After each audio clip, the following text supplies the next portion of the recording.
ભક્ત ગોરા કુંભાર.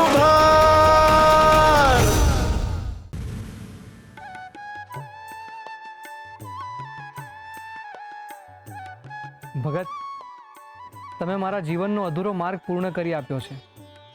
મારી અટકી ગયેલી કલમમાં શબ્દો ભર્યા છે તમે. મારા શાસ્ત્રને વધારે તેજસ્વી બનાવ્યો છે તમે. હું તમારો જેટલો પણ આભાર માનું ને ઓછો છે. મહારાજ, આવું કહીને તમે મને પાપમાં પાડો છો. તમે તો સંત છો ને સંતના માર્ગમાંથી પાણોય હટાવીએ ને તોય હરી રાજી થાય. આજ તો તમારી મહાનતા છે. તમે હાથ આપીને હાથ જોડો છો. ખરેખર ભગતનું ઉપનામ તમારું નામ મેળવીને ભાગ્યશાળી બન્યું છે. મહારાજ, તમારા શબ્દો મારા માટે આશીર્વાદ સમાન છે. અરે ઈશ્વર તો તમારા જેવા ભક્તો પર સદાય આશીષ વરસાવતો જ હોય છે. તમારા કારણે મારી સિદ્ધેશ્વરી પૂર્ણ થઈ છે. હવે જીવનનો બીજો કોઈ ધ્યેય નથી, એટલે હવે હું જાઉં છું. મને વિઠ્ઠલને મળવાની તાલાવલી વધી ગઈ છે, એટલે સમાધિના માર્ગે હવે હું વિઠ્ઠલ તરફ પ્રયાણ કરીશ.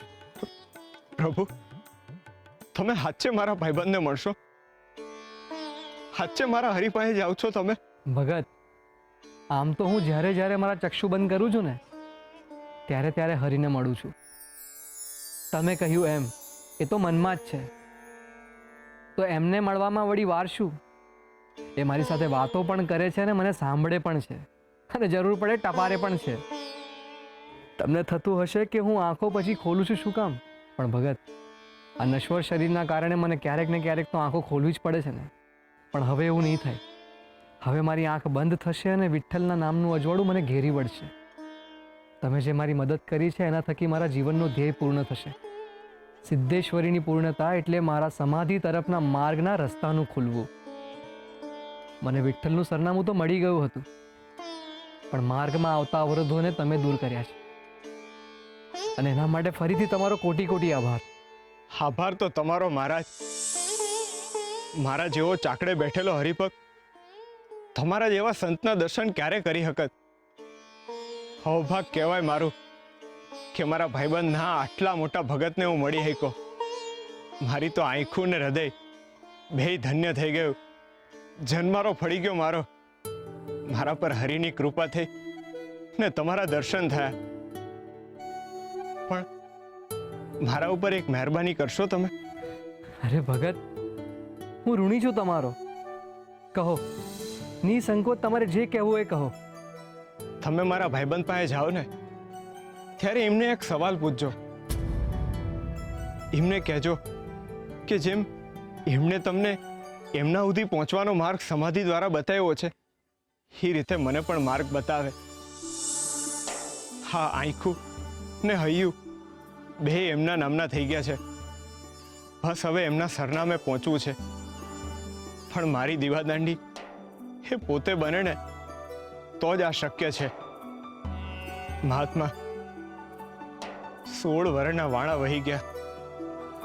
આટલા વર્ષોમાં હું એમની સામું ના બોલ્યો છું ના હૈસો છું. એમના દર્શન સુદ્ધા નથી કર્યા. ઘોરા તો એમનો પડછાયો હતો, પણ અટાણે મારું હૈયું એમના નામનો શ્વાસ ભરીને ધબકે છે. તમે એમને પૂછજો કે એમને એમના ભાઈબંધની યાદ નથી આવતી. પૂછજો એમને કે એમના જીવનમાંથી ગોરા નામનો ભાઈબંધ જતો રહે છે તો એની એમને ખોટ નથી વર્તાતી. એમને કહેજો કે હવે તો મેં મારો દીકરો એમને સોંપી દીધો છે, તો એમને જરા પણ દયા નથી આવતી. એકવાર એમના આ ભાઈબંધને મળવા આવે. એ જી દીથી છોડીને ગયા છે ને, એ દીથી મને રાતે એમની યાદ આવે ને તો મારી ઊંઘ ઉડી જાય છે. શું એમને મને મળવાની ઈચ્છા નથી થતી? હું એ કહે ને એ માર્ગે એમને મળવા તૈયાર છું. મને મારકની પડી નથી. મારે તો બસ એમને મળવું છે. અને જો એમને મળવા માટે મારે સંન્યાસ લેવો પડે ને તો હું સંન્યાસ લેવા માટે પણ રાજી છું. હવે આ આંખોને હરિદર્શનની તરફ છીપાવી છે બસ.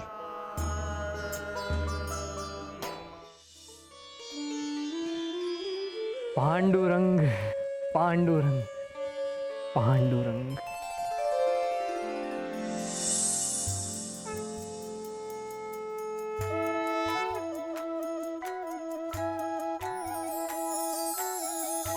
કહો સિદ્ધેશ્વર.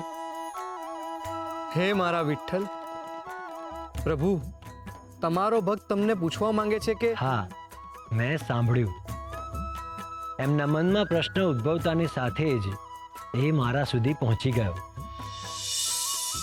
એમને સંન્યાસી થવું છે ને? મને મેળવવા માટે સંસારને ત્યજી દેવો છે ને? તો એમને પણ તમે તમારી આ કલમ જ આપી દો અને એમને કહો કે એ જ છે એમનો મારા સુધી પહોંચવાનો માર્ગ. એ જ છે હરિ સુધીની દીવાદાંડી. કલમ? પણ પ્રભુ કલમ કઈ રીતે માર્ગ બની શકશે? એમને તો હરિ સિવાયના કોઈ શબ્દોનું લેખન નથી આવડતું. આ કલમ તમારા સુધીનો રસ્તો કેવી રીતે ચિંતશે? સિદ્ધેશ્વર, આ કલમ જ એમનું કલ્યાણ કરશે. તમે એકવાર એમને આ કલમ આપો તો ખરા. તમારી ઈચ્છા શિરોમાન્ય. હું આપું છું ગોરા ભગતને આ કલમ ભેટમાં.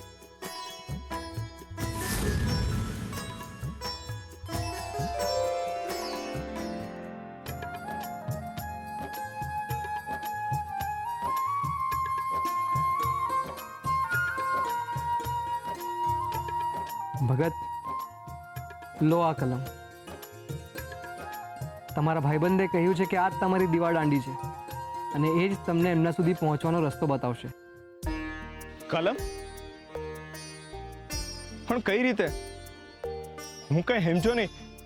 હું તો બિલકુલ અભણ છું. પણ એ તો ભણેલા છે ને, કંઈ હશે રહસ્ય એમની વાતમાં તો જ મને કહ્યું હશે ને. લો આ કલમ. અને હા, તમે મારું જીવન સાર્થક કર્યું છે એની પણ ભેટ સમજજો આ કલમ. લો ભગત, તમારા હાથ અડાડીને આ કલમને પાવન કરો અને હરિ તમારું જીવન પાવન કરશે.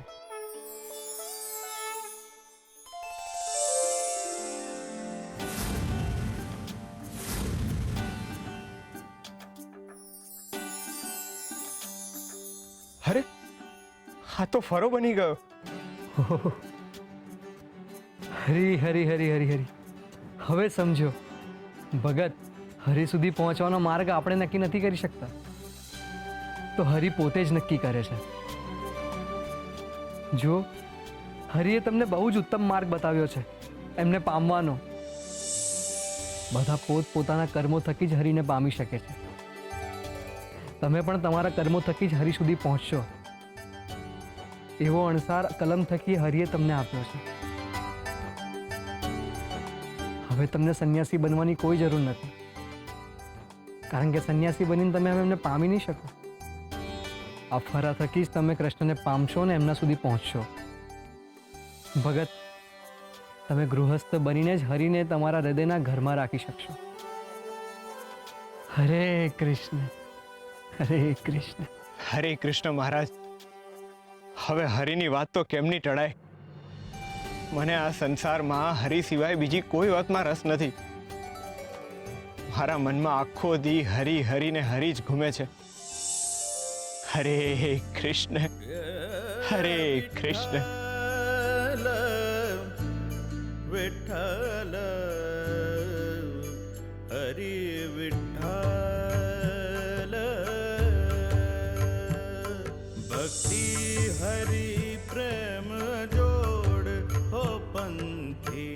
ભક્તિ હરિ પ્રેમ જોડ હો પંથી.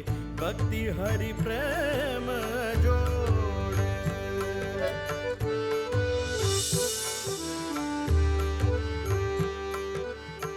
મુખ હરિ ગુણ ગાતા નવ થાકે. મુખ હરિ ગુણ વિઠ્ઠલ વિઠ્ઠલ રે હરિ.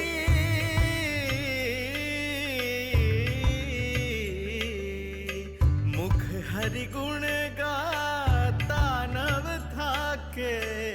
મુખ હરિ ગુણ ગાતા નવ થાકે.